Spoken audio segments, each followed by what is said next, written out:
get out of here. Jake Paul, AJ, what round does AJ do with him? Whenever he wants. Just tell me. Whenever he wants. But, you know, it's like, it doesn't... Jake Paul, obviously he's not a heavyweight, right? Or he's a cruiserweight.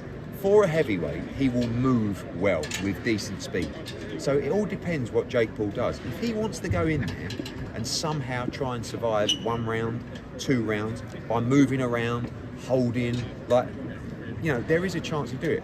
As soon as he gets hit clean on the chin, the fight's over. It's over with. So when that will come, it could come in the first 20 seconds. It might come in the 3rd round. I don't know. Like, is AJ going to carry him? No, absolutely never, ever, ever, ever. Because if you carry people in boxing, it's also dangerous. Like, you can't. Yeah. You know, at the end of the day, Jake Paul is not, in my opinion, a world-class fighter. He can still punch. He's a decent size. Yeah. And if you fuck around, and then you end up trading up and getting caught, how embarrassing would that be? So we want him out of there ASAP, and we want to take the money, and we want to go and have a nice Christmas. 3 rounds. Thank you. Eddie, Fight Night, Days 4 Corners Boxing. We got a great main event at Madison Square Garden. What can we expect on this undercard? What you got for us? We've got a lot to announce. A couple of World Championship fights as well.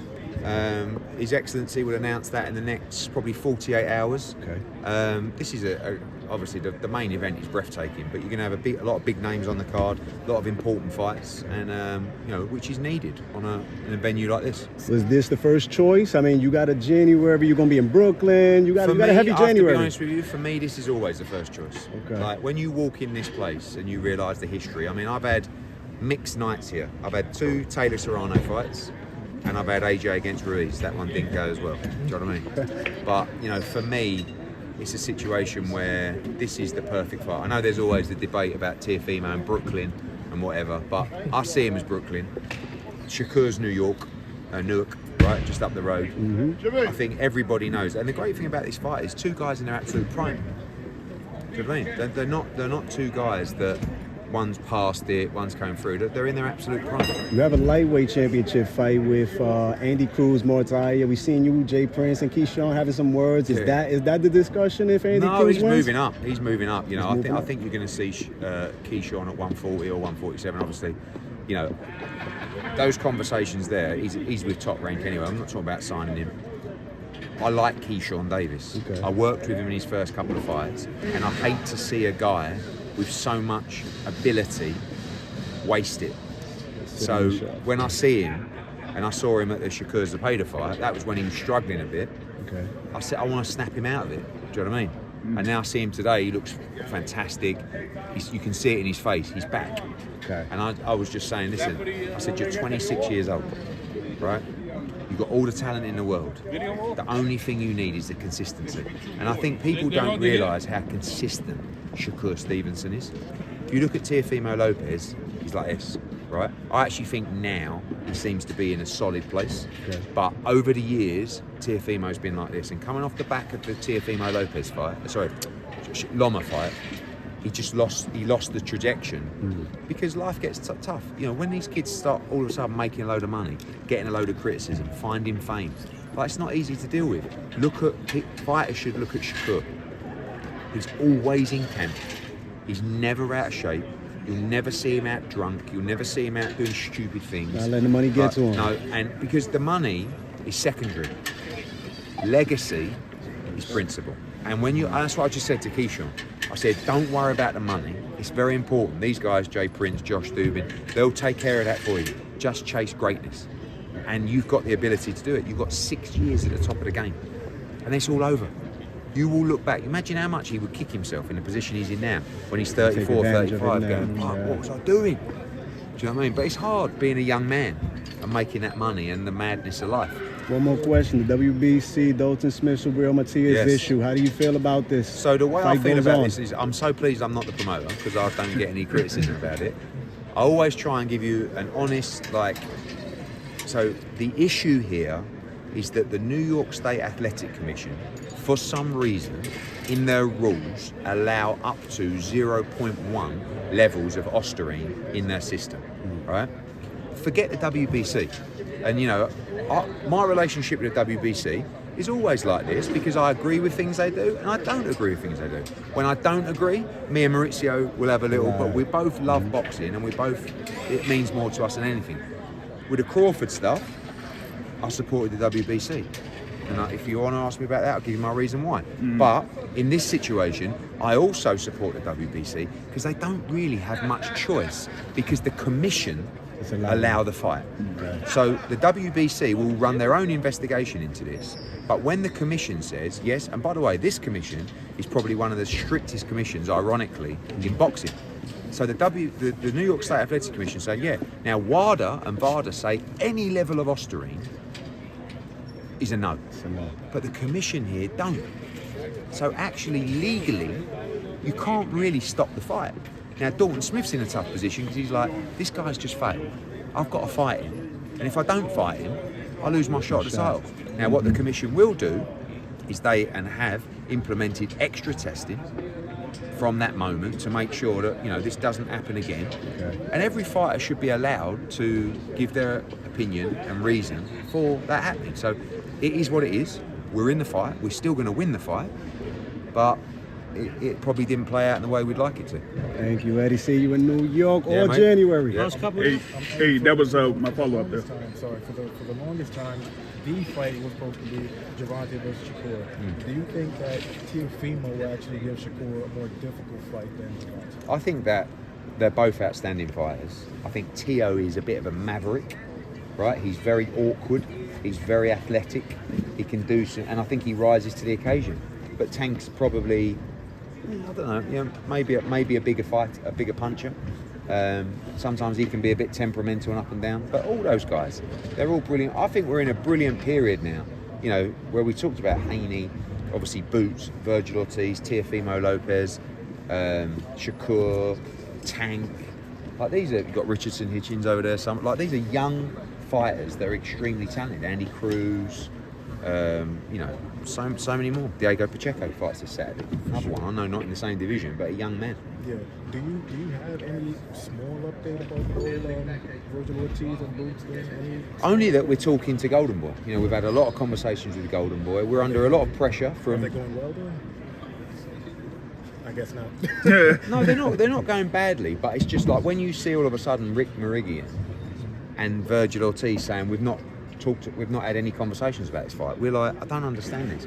We've literally negotiated the fight. We've made an offer, essentially, to both fighters, and you're saying you don't know anything about it. So, but I know that DAZN have told us, make the fight. So we're in. And they'll be saying to Golden Boy, make the fight. This is another, like Boots against Ortiz is another fight like this. That's high level stuff. That's what we want to see, two guys in their prime. Now, you were talking about the thing there with Terence Crawford Yeah. and the WBC and how that situation worked out. Could you expound on that? This is the way I see it, right?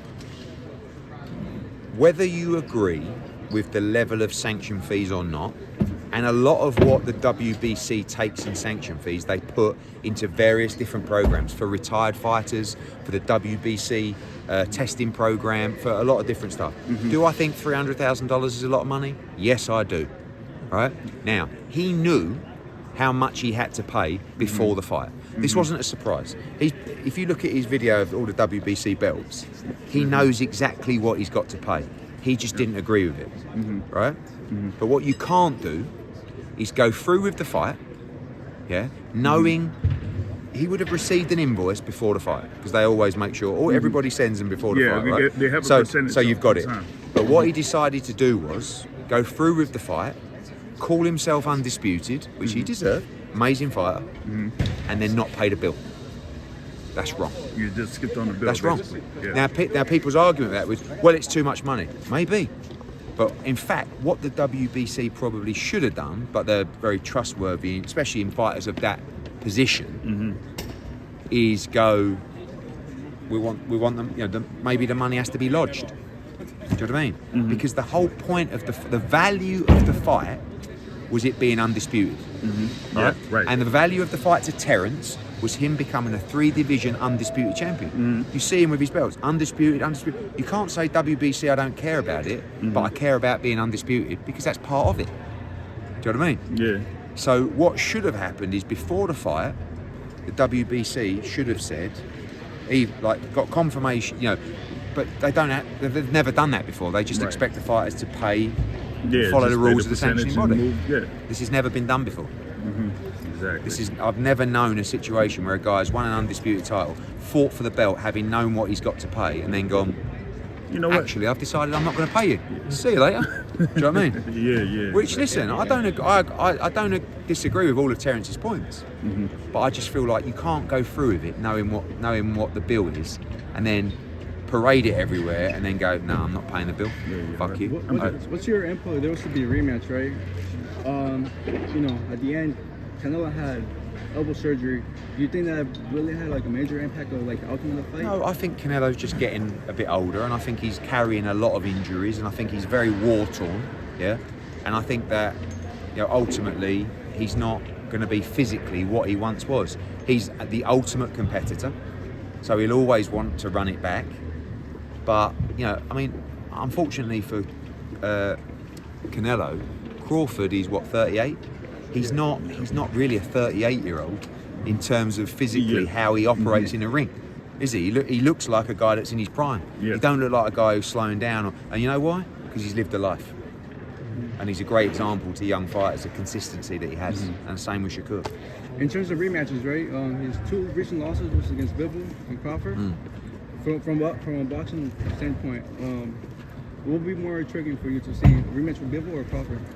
I mean, they're two guys he never really wanted to fight Crawford because he knows the style is not good for him at this age. Like when he fought Charlo and Charlo just moved for 12 rounds, he hated it. I was talking to him then about maybe doing a Bivol rematch, or we were talking about the Munguia fight and stuff like this. But ultimately, after that, when I talked to him about the Crawford fight, he didn't like the Crawford fight because he's like, 154 guys just going to move. But the money was too good to turn down. Do you know what I mean? But that style, same with Bivol, good on your feet, in and out, like. Let us see the jab though. No, don't worry about that. But like, that style's not easy for him at this stage in his career. It's not easy for anyone, by the way.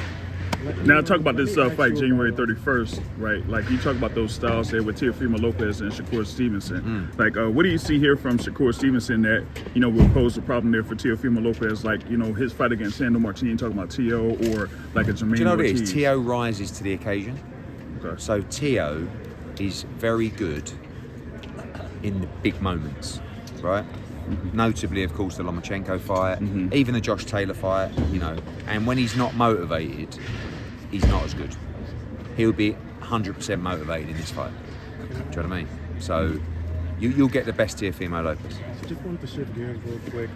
David Benavidez, he's kind of all over the place. He's at 175, said he's going to fight a cruiserweight. Who do you think gives him the most difficult fight? Benavidez.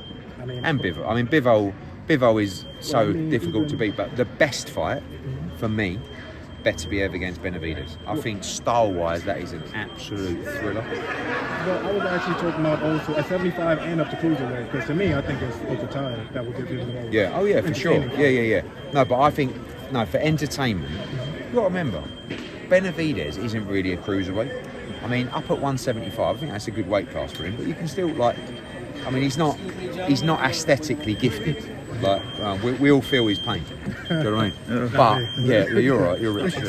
But I just feel like going. But the Zerdo fight makes sense because it's two Mexicans, right? He can become 3-division world champion, and then. Does it really make sense? Because if you fight Zerdo, if you beat him, and you fight Opatai, those are the two biggest guys at cruiserweight, and then only thing really left for him is heavyweight. Do you think he's trending towards going that way? I don't think he beats Jai Opataya, but I think he could beat Zerdo.